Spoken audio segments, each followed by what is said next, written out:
प्रश्न 1। किसी आवेश के चारों ओर का वह क्षेत्र क्या कहलाता है जिसमें कोई अन्य आवेश एक बल का अनुभव करता है? ए. चुंबकीय क्षेत्र, बी. गुरुत्वाकर्षण क्षेत्र, सी. वैद्युत क्षेत्र, डी. विभवांतर। उत्तर सी. वैद्युत क्षेत्र। प्रश्न 2। विद्युत विभव को एक बिंदु से दूसरे बिंदु तक डैश को लाने में किए गए कार्य के रूप में परिभाषित किया गया है। ए. किसी भी आवेश, बी. एकांक आवेश, सी. एक इलेक्ट्रॉन, डी. धनात्मक आवेश। उत्तर बी. एकांक आवेश। प्रश्न 3। अध्ययन सामग्री के अनुसार विद्युत विभव किस प्रकार के भौतिक राशि है? ए. सदिश राशि, बी. अदिश राशि, सी. प्रदेश राशि, डी. उपरोक्त में से कोई नहीं। उत्तर बी. अदिश राशि। प्रश्न 4। विद्युत विभव और विद्युत विभवांतर के बीच मुख्य अंतर क्या है? ए. दोनों एक ही हैं, बी. विभवांतर दो बिंदुओं के बीच विभव का योग है, सी. विभवांतर दो बिंदुओं के बीच विभव का अंतर है, डी. विभव हमेशा विभवांतर से अधिक होता है। उत्तर सी. विभवांतर दो बिंदुओं के बीच विभव का अंतर है। प्रश्न 5। विद्युत विभव का एसआई मात्रक वोल्ट यानी वोल्ट है जो किसके तुल्य है? ए. न्यूटन प्रति कूलॉम यानी N/c, बी.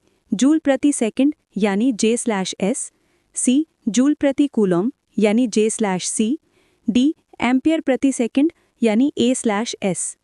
उत्तर सी. जूल प्रति कूलॉम यानी J/c। प्रश्न 6। विद्युत विभव इलेक्ट्रिक पोटेंशियल का विमीय सूत्र डायमेंशनल फॉर्मूला क्या है? A. mL2T⁻², B. mL2T⁻3A⁻1, C. mL2T⁻3A⁻1, D. AT। उत्तर बी. mL2T⁻3A⁻1। प्रश्न 7। कार्य W, आवेश Q और विभव V के बीच सही संबंध दर्शाने वाला सूत्र कौन सा है? A. V = W × Q, B. Q = W × V, C. W = V × Q, D. W = V/Q। उत्तर सी. W = V × Q। प्रश्न 8। विमीय विश्लेषण के संदर्भ में जैसा कि अध्ययन सामग्री में संकेत दिया गया है, विमीय सूत्र AT किस भौतिक राशि को दर्शाता है? ए. धारा यानी करंट, बी. समय यानी टाइम, सी. कार्य यानी वर्क, डी. आवेश यानी चार्ज। उत्तर है डी. आवेश। प्रश्न 9।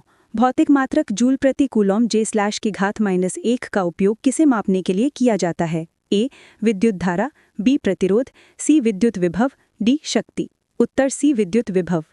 प्रश्न 10। 10 V के विभवांतर वाले दो बिंदुओं के बीच 5 C के चार्ज को स्थानांतरित करने में कितना कार्य करना पड़ता है?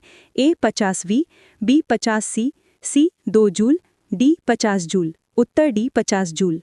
प्रश्न 11। 20 V के विभवांतर वाले दो बिंदुओं में किया गया कार्य 60 जूल है, फिर दो बिंदुओं के बीच प्रवाहित होने वाला विद्युत आवेश कितना है? ए. 1200 C, बी. 3 C, सी. 3 जूल, डी. 30 C। उत्तर बी. 3 C। प्रश्न 12। दो बिंदुओं के बीच 4 C का आवेश ले जाने में किया गया कार्य डैश है, उनके बीच विभवांतर 18 V है। ए. 4.5 जूल, बी. 72 V, सी. 72 जूल, डी. 24 जूल। उत्तर सी. 72 जूल। प्रश्न 13। यदि 90 जूल का कार्य करने के लिए 5 C के आवेश को स्थानांतरित किया जाता है तो दो बिंदुओं के बीच का विभवांतर क्या है? ए. 450 V, बी. 18 V, सी. 18 जूल, डी. 85 V। उत्तर बी. 18 V। प्रश्न 14। 12 V के विभवांतर पर दो बिंदुओं के बीच 60 जूल कार्य करने पर कितना विद्युत आवेश प्रवाहित होगा? A. 720 C, B. 0.2 C, C. 5 A, D. 5 C। उत्तर डी. 5 C। प्रश्न 15। यदि दो बिंदुओं के बीच का विभवांतर दोगुना कर दिया जाए और उनके बीच स्थानांतरित होने वाले आवेश को आधा कर दिया जाए तो किए गए कार्य पर क्या प्रभाव पड़ेगा? ए. दोगुना हो जाएगा, बी. आधा हो जाएगा, सी. वही रहेगा, डी. 4 गुना हो जाएगा। उत्तर सी. वही रहेगा।